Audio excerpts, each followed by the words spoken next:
personal data. We need a European cloud. If European data is to be stored in the cloud, it should be held in Europe. Then we can guarantee to our companies and citizens that this data is being stored and secured according to European standards. Sixth point, we need modern EU data protection legislation.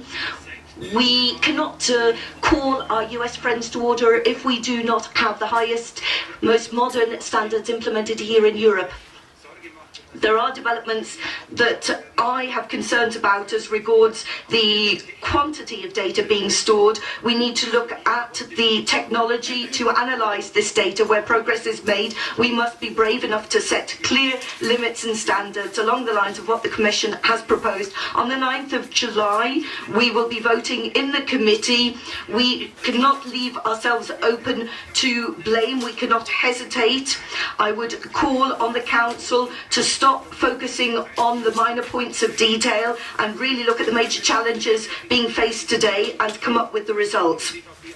Finally, it is important for the EPP today that we reiterate that the US is our partner. We were not in a position to build up standards when it came to SWIFT, the fight against international terrorism, organised crime. European authorities, however, did benefit from the analysis carried out. A bomb attack was prevented in Germany because we had been tipped off by the US authorities. A second Madrid was prevented. So I would like to reiterate loud and clear that the US is our partner. When it comes to SWIFT, we're still waiting from the Commission to come forward with a European proposal for a European system to analyse financial transactions. Now, the US approach is not our approach, but we work together as partners to achieve our common goals. Thank you very much, Madam President. Thank you very much, colleague Weber. And now, colleague Moraes, on behalf of the S&D Group, for 4 minutes. Madam President, Commissioner, with regard to the top secret US system of surveillance called PRISM, enacted by the NSA, allegedly in cooperation with IT world giants like Apple, Facebook, Google, Microsoft, Skype, YouTube and AOL, trusted major giant companies, have caused shock to our European citizens. And for the S&D Group, we are very clear that while security is important, this has caused, for our citizens, a major breach of trust. And for us in the S&D Group, the ministerial meeting on the 13th and 14th of June is something that we regard as vitally important, that the Parliament, that all the political groups give the Commissioner support in holding to account Eric Holder, the United States, for what they have done in transferring allegedly bulk information of our citizens, which may be completely unnecessary in the fight against terrorism, in the fight for security of our citizens. Unnecessary information which then breaches trust in the way that data is secured and in the fight against terrorism and the fight to maintain security. It's that balance between security and the need to protect data, that vital balance. The reports in The Guardian, The Washington Post and New York Times seem to show that these companies, required by the NSA to share information for anti-terrorism purposes under the FISA and upon secret FISA court orders, accepted to do so and facilitated access to their servers to US intelligence agencies, possibly offering the US intelligence community the possibility to send queries directly to company-managed secure online rooms. We are particularly concerned that generalised access to and mass processing of EU citizens' data for law enforcement or other purposes may have taken place under the responsibility of the above-mentioned companies in the framework of this programme in a way that is non-compliant with EU data protection legislation in force.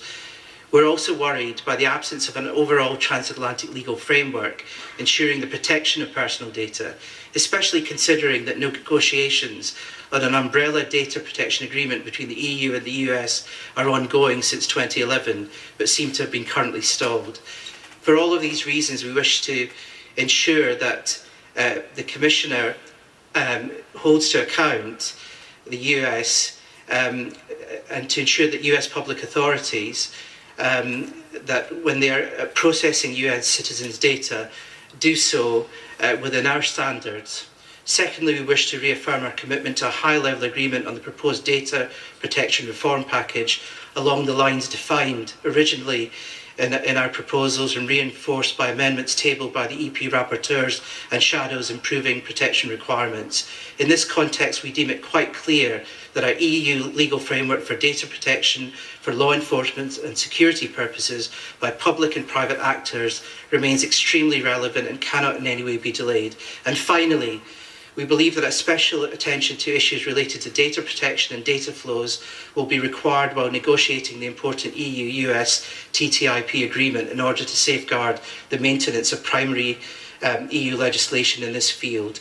We're well aware of the commitment of the Commission to hold the US to account in relation to data flows, but it's extremely important in the light of the PRISM and NSA issue that EU citizens are assured of what can happen. In my own member state, the United Kingdom, there is serious concern as to what has happened and trust has clearly been breached.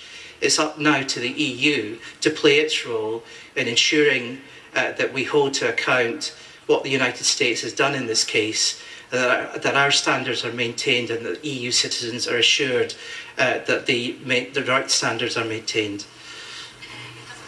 Thank you very much, colleague Moraes. Colleagues, let me remind you that according to the decision of the political groups, there is no procedure of catch the eye or blue cards in this debate, and that was in order to secure more time for the speakers of the political groups. And now I will kindly ask colleague Intveld on behalf of the ALDE to take the floor for 3 minutes. Thank you, Chair. Colleagues, Commissioner. 500 million European citizens were very shocked last week to find that a foreign nation has unlimited access to every intimate detail of their private lives. This is a very, very big issue. In the United States, this is considered to be Chefsache, as the Germans say. It was the President himself who came and answered to questions of Congress and the media. So, what do they see in Europe?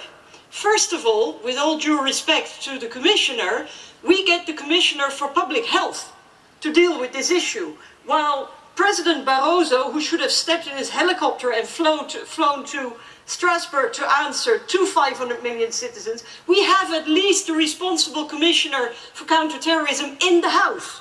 Where is the responsible Commissioner? Why aren't the prime political leaders of Europe here? But we also need to look at ourselves, colleagues. Look around you, an empty hemicycle.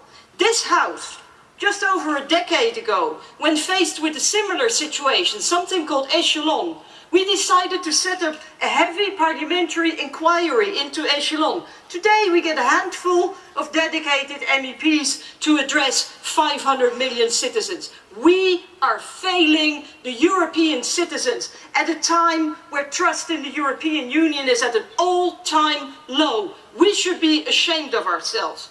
And then to the subject matter itself. First of all, we can't have been very surprised to find that the Americans are spying on us, because we knew about it. We have been asking questions again and again and again. But asking questions to the Commission is like talking to a wall. I have a long list of non-answers to my questions about FISA, about the Patriot Act, about extraterritorial application of US law, and we get no answers from the European Commission.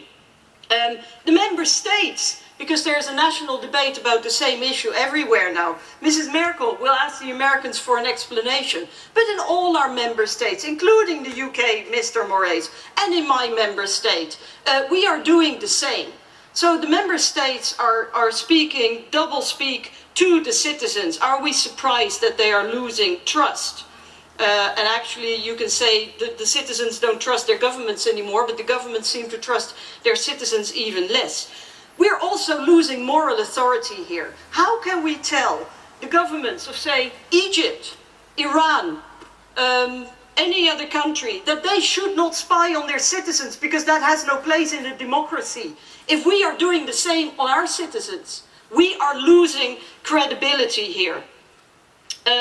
On the special relationship, I have heard nearly all colleagues here refer to the special relationship with our best friends and closest ally, the United States. Well, I don't know if you listened to the statement of President Obama when he was addressing the American audience who were worried. He said, don't worry, you know, we're not spying on US citizens, we're only spying on foreigners. Foreigners. So that's us. That's European citizens. Because, as an answer for 1 minute. President, ladies and gentlemen, what would you say if a worker from the US Secret Services was watching you night and day, tapping your data and recording it? You wouldn't be happy with that, but 24 hours a day, that's what they're doing with internet traffic of millions of people. This House is responsible for the protection of fundamental rights. This programme breaches human basic rights. What are we going to do? When it came to SWIFT and the PNR, we were taken for a ride by the US authorities. That cannot be. It's time that we grasp the nettle here, that we lived up to our responsibilities and put our minds to ending the programme. We should instigate an inquiry to see what legal implications arise from the programme, what European secret services have benefited from the data. Europol, for example. And finally, we should have US representatives invited to this House to be accountable to it. The way we're going now is just leading away from free democracy. European citizens do not enjoy the same rights as US citizens. Data is being gathered in bulk without any way of appealing this, and Europol keep confirming this. We can't anymore allow our negotiations to come back having achieved absolutely nothing. We reject ACTA because we want our citizens in Europe to have their data protected. This situation has been going on far too long. Let's bring an end to all this hypocrisy. The evidence of the facts is perfectly clear. We must make sure that US intelligence agencies respect the privacy rights of European citizens.